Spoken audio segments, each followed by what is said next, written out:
ముందర చూస్తుంటే అన్ని ఆత్మీయమైనటువంటి ముఖాలు, అందరూ పరిచయమైనటువంటి వ్యక్తులు, ఆత్మీయంగా గుండెకు హత్తుకున్నటువంటి వ్యక్తులు. ఇది చాలా భావోద్వేగమైనటువంటి పరిస్థితి, చాలా emotional moment in the life of doctor Vamshatilak. There are many people, చాలా మంది విభిన్న పార్టీలో అందరూ పనిచేస్తున్నారు, చాలా స్ట్రాంగ్గా చాలా సీరియస్గా పనిచేస్తున్నారు. మా వినయ్ కుమార్ అన్న మా ఫ్రెండ్షిప్, ఆయన మా ఫ్రెండ్ అని చెప్పాడు కదా సార్. మా ఫ్రెండ్షిప్ 3వ తరం సార్, అయిపోయింది. లేదు సార్, 2 నిమిషాలు కంప్లీట్. మా ఫ్రెండ్షిప్ 3వ తరం. లక్ష్మీనారాయణ గారు, సదాలక్ష్మి గారు, వినయ్ కుమార్ గారు, నేను, వాళ్ళ పిల్లలు, మేము అట్లా. అయితే సార్, సరే పేర్లు పెట్టుకుంటే పోతుంటే లేట్ అవుతుంది, చాలా లేట్. తనని ఎంత ఓపిక ఉంది సార్ కంటే, సార్ ఎక్కడ పోతే అక్కడ నాకు తెలిసి ప్రతి మీటింగ్లో కనీసం 300-400 సెల్ఫీలు దిగుతారు. 2 అడుగులకు 3 అడుగులకు సెల్ఫీలు దిగుతారు. అంత ఇంకా ఓటింగ్ సంగతి దేవుడు కానీ ఆల్రెడీ డిక్లేర్డ్. ఓన్లీ మెజారిటీ, అది కూడా మామూలు మెజారిటీ కాదు, ఎన్ని లక్షల మెజారిటీ అన్నది ఆలోచించుకోవాలి. అంతే పరిస్థితి. సార్ గురించి ఒక మాట చెప్పాలి. ఒక అవకాశం ఎట్లొచ్చిందంటే, ఈసారి మనము ఎంపీ కోసం ఓటేస్తున్నామంటే కరెక్ట్ కాదు. అందరం మనము గుర్తించుకోవాల్సిన విషయం ఏంటంటే, కేంద్ర మంత్రికి ఓటేయబోతున్నాం. క్యాంపెయినింగ్ మొత్తం కంటోన్మెంట్ ఏరియాలో తిరుగుతుంటుంది సార్. మల్కాజ్గిరి, బోయిన్పల్లి అటువంటివే తిరుగుతున్నారు సార్ చాలామంది. సో ఇది మ్యాక్సిమం ఎలక్టరల్ ఓటర్స్ అందరూ అక్కడే ఉన్నారు సార్, మ్యాక్సిమం. సో అది కలిసి వచ్చే అంశం సార్. మీకైతే మీకు కలిసి వచ్చేదని నేను చెప్పలేను. మీకైతే మొత్తం ప్రపంచం మీ వెనకాల నడుస్తున్నది. మీ వల్ల, మీ ప్రభావితం వల్ల నాకు కూడా సపోర్ట్ వచ్చేటటువంటి పరిస్థితి ఉన్నది. కాబట్టి అంత గొప్ప మహానుభావుడు మీరు మోదీ గురించి చెప్పారు. ఆ మోదీ గారి యొక్క కండువా ఆ గుండెలో పెట్టుకునేటటువంటి అదృష్టం నాకు దక్కింది. సో గొప్ప అవకాశం ఉంది, గొప్ప పరిస్థితి ఉంది సార్. చాలా సంతోషంగా ఉంది పరిస్థితి. నేను నా టికెట్ రావడానికి చాలా యుద్ధం చేశాను, దాని గురించి నేను చెప్పాను. కానీ ఒక కీలక మన ఎంపీ క్యాండిడేట్ యొక్క ఒపీనియన్ కూడా చాలా వెయిట్ క్యారీ చేస్తుంది.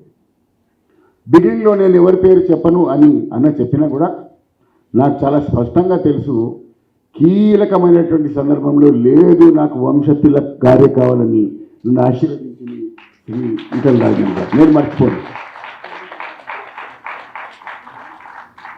సో మొట్టమొదటిసారి, ఎన్నోసార్లు చాలా పెద్ద పెద్ద నాయకులు ఉన్నారు ఎగ్జిబిషన్ గ్రౌండ్లో. నాకు తెలిసి మా అమ్మగారు చెప్పేది సార్, శంకర్జీ గారికి బ్రహ్మాందరెడ్డి గారు పిలిచి మీకు మినిస్ట్రీ ఇస్తానయ్యా అంటే చాలా సున్నితంగా, లేదండి నాకు చాలా పెద్ద పని ఉంది, ఎగ్జిబిషన్లో పిల్లల్ని చదివించే పని ఉంది, ఇన్స్టిట్యూషన్స్ పెంచే పని ఉంది, నేను మినిస్టర్గా కాను అని సున్నితంగా రిఫ్యూజ్ చేసినటువంటి వ్యక్తి శంకర్జీ గారు. అట్లాగా ఎందరో మంది నాయకులు, ముఖ్యమంత్రులు అందరూ ఇక్కడ మా దగ్గరకు వచ్చి అందరు కలిసి మాట్లాడుతుంటే వాళ్ళు పక్క కూర్చుని మాట్లాడారు. అందుకే ల్యాండ్ గురించి ఎవరు పట్టించుకోలేదు సార్, మన వాళ్ళే ఉన్నారని చెప్పి పట్టించుకోలేదు.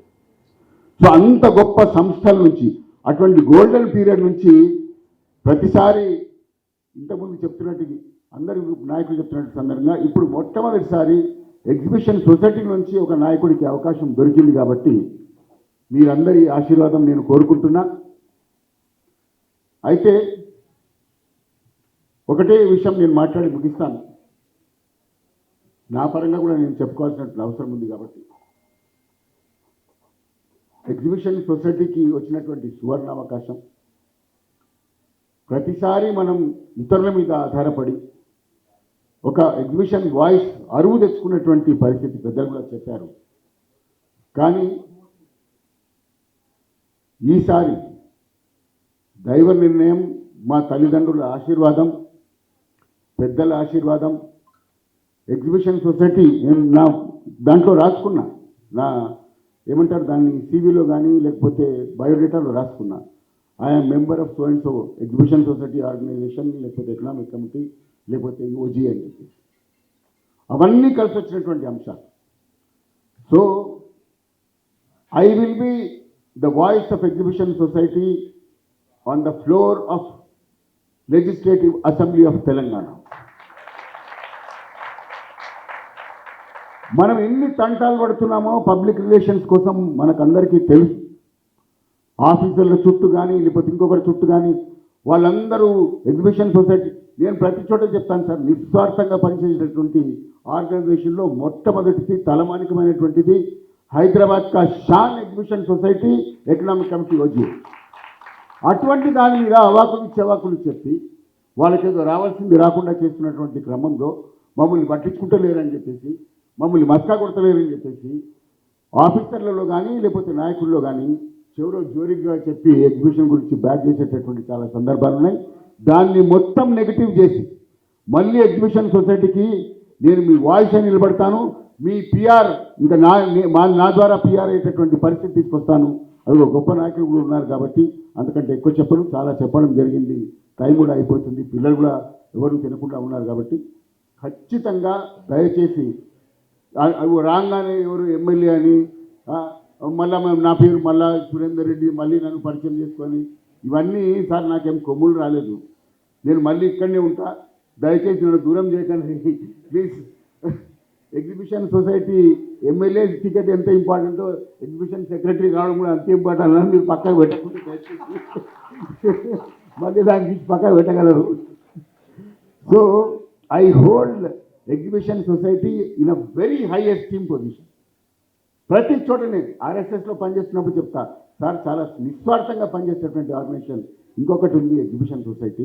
వాళ్ళ స్ట్రాటజీ కానీ, వాళ్ళ స్టైల్ కానీ చాలా గొప్పది.